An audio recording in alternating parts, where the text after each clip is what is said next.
Mr. OMTZIGT, thank you for joining us. You have a report on mass surveillance. So what's the main objective of this report? Well, this is the report which came out of the hearing with Mr. Snowden and the revelations he did on the NSA surveillance on citizens both in the US but also in Europe. Main conclusions are that the surveillance is very pervasive, so there are a lot more systems in which citizens and citizens against whom there's absolutely no suspicions are the object of quite pervasive surveillance, and that's not desirable. We even have an example of one country in which all phone calls are being tapped. We have ways in which computers were being hacked, even physically.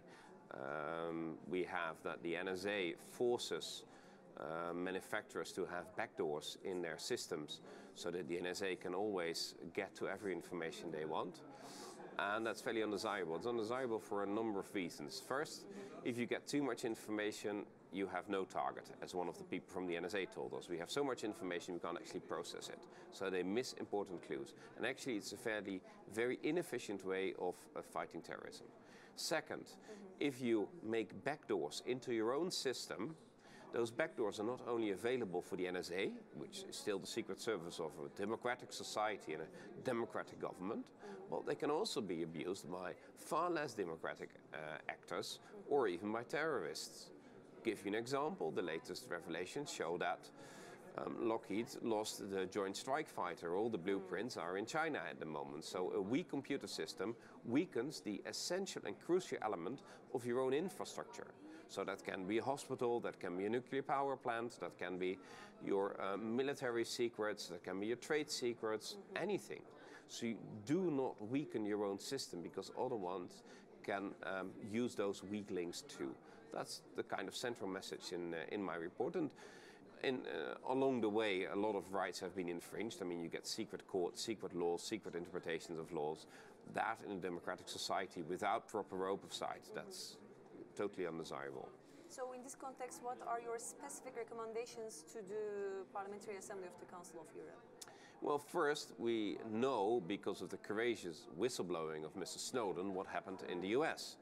We do not know what happened in most of the individual countries, so I propose that the Secretary General does an Article 52 inquiry, that is, that he writes to the governments of all the 47 member states and asks them whether they, in the framework of eavesdropping, which is necessary to fight terrorism but also ordinary crime, if they have stepped over their own laws, or whether they've overstepped the boundaries of the European Convention on Human Rights. And hopefully we then get answers. The last time we used that procedure was against the secret rendition flights and prisons within Europe.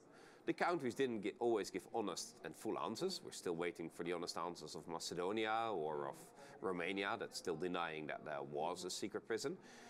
But at the same time, the countries started to change their practice. They closed those prisons and they said the Americans do it somewhere else. There's also the same thing is happening in the US. They're denying there is a problem, but they're already changing a few laws to actually prevent the biggest abuses. And I hope to set that kind of process also going inside the countries of the Council of Europe. Thank you, Mr. OMTZIGT. Pleasure.